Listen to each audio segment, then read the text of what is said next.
Hello friends, this is the video regarding Python and MySQL connectivity with WAMP server. For that, the requirements are Python installed. I am using Eclipse with the Python. Then WAMP server installed. You can get the WAMP server from the internet. Follow the step-by-step process to install the WAMP server. It will display a W icon on your taskbar.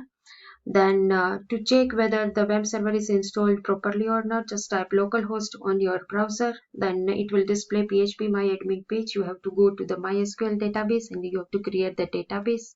Inside that database, you have to create the table. And fourth one is Python database connector library. You will get that library by typing the command pip install MySQL connector library on command prompt. So there are four requirements to connect your Python and MySQL with the WAMP server. First is Python, then second is WAMP server, third one is your database, and fourth one is Python database connector library. So let's move towards the database part. So this is the database, PHP MyAdmin database. This is very user-friendly database. That's why I'm using this database.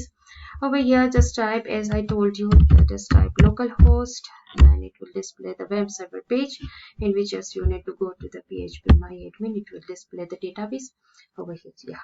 So these are the databases. Now, the number of databases are there over here, in which I have already created the student database. So just click on the student database. Inside the student database, there is one table, that is student data. You can add more tables, as you know. If you are familiar with the this type of ID, then you know number of tables you can add from over here. So now over here, I have already created the student data. So let's check the student data. So student data table is having two columns. One is name and one is roll number. So ABC is the name and one is the roll number. XYZ is name and 2 is the roll number. So likewise, I have added some 9 rows inside this table.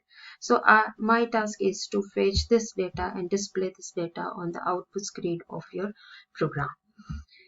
So this is the database part. If you want to insert one more row inside your table, then you can type over here, and the values, suppose JJJ, and the roll number is 10. Then just click on go. It will display the values added inside your table. So JJJ and roll number is 10.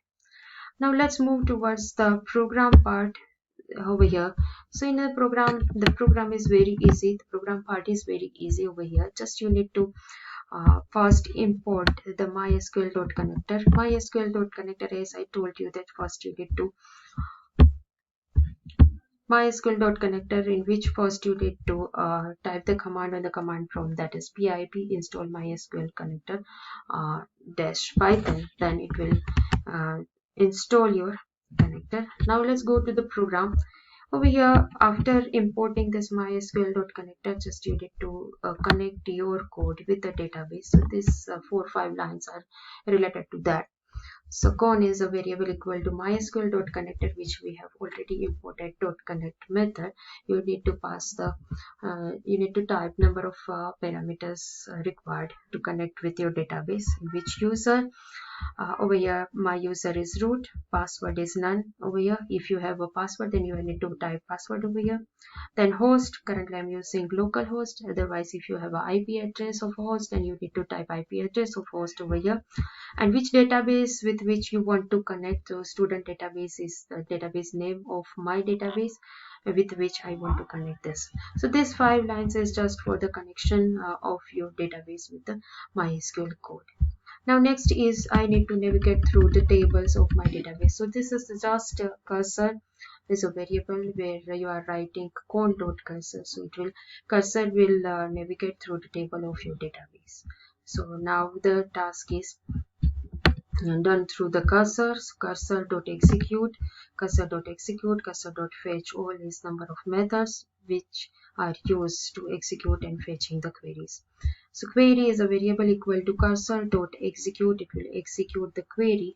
The query is written in the double quote mark, that is select star from student data. So it will select star. It will select all the data from the student data table. It will fetch the data, whole data in R, and it will print the data in R. So let's execute this program. So just revise. If I'm revising this program, then just I need to import the mysql.connector first. Then I need to connect this program with the database, and just I need to use the cursor to navigate through the table and to execute and fetching the queries. This is very simple program. This will just connect your code with the database and display the database content on your output screen of the program. So let's execute this program. If I am executing this program, then it will display all the rows A, B, C, X, Y, Z, P, Q, R up to the one which I have added last, J, J, J, and 10.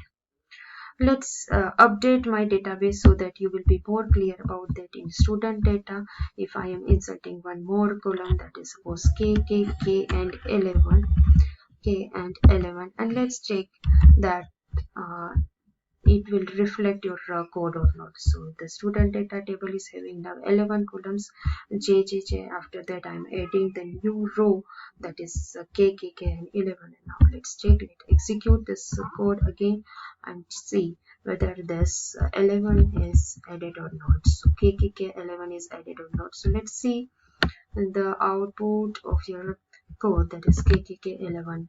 The last row is added in this. Thank you for watching this video. Please like, share and subscribe my channel. Thank you so much.